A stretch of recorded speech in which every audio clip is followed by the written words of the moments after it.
श्री गुरवे नमः। ओम शांति शांति शांति। प्रणाम भगवान। स्वामी विवेकानंद जी का दिव्य ग्रंथ ज्ञान योग और उसका अध्याय है अमृतत्व, जिसके 6 एपिसोड हो चुके हैं और बात चल रही थी आत्मा ही एकमात्र प्रकाशक है।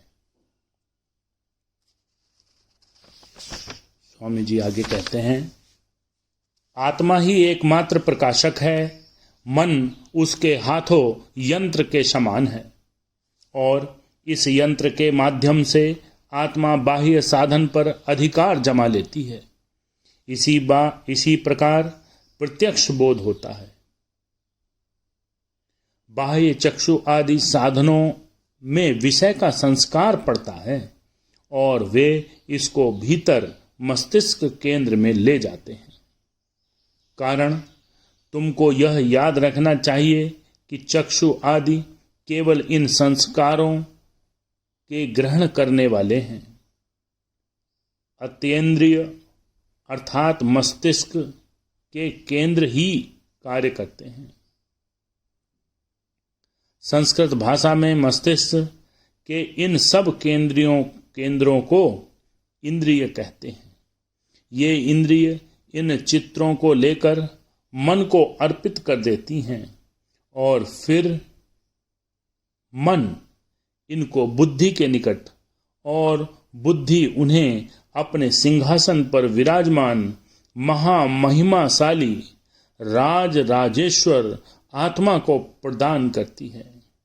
तब आत्मा उन्हें देखकर आवश्यक आदेश देती है। फिर मन तुरंत इन मस्तिष्क केंद्रों अर्थात इंद्रियों पर कार्य करता है। ये इंद्रियां स्थूल शरीर पर, मनुष्य की आत्मा ही इन सब की वास्तविक अनुभवकर्ता, सृष्टा, शास्ता सब कुछ है। हमने देखा कि आत्मा शरीर भी नहीं है, मन भी नहीं है। आत्मा कोई यौगिक पदार्थ अर्थात कंपाउंड भी नहीं हो सकती। क्यों नहीं? इसलिए कि हर कुछ यौगिक पदार्थ हमारे दर्शन या कल्पना का विषय होता है। जिस विषय का हम दर्शन या कल्पना कुछ भी नहीं कर सकते, जिसे हम पकड़ नहीं सकते, जो न भूत है न शक्ति, जो कार्य कारण और कार्य कारण संबंध कुछ भी नहीं है, वह यौगिक अथवा मिश्र नहीं हो सकता। यौगिक पदार्थों का क्षेत्र मनोजगत, विचार जगत तक सीमित है। इसके परे वे संभव नहीं। सभी यौगिक पदार्थ नियम के राज्य के अंतर्गत हैं।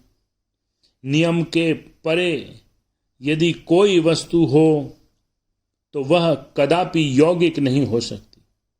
क्योंकि मनुष्य की आत्मा कार्य कारण भाव से परे है, अतः वह यौगिक नहीं, सदा मुक्त है और नियमों के अंतर्गत सभी वस्तुओं का नियमन करती है। उसका कभी विनाश नहीं होता, क्योंकि विनाश का अर्थ है किसी यौगिक पदार्थ का अपने उपादानों में परिणित हो जाना, और जो भी यौगिक नहीं है उसका विनाश कभी नहीं हो सकता।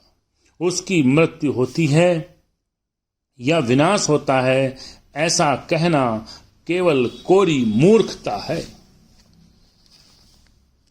ओम शांति शांति शांति।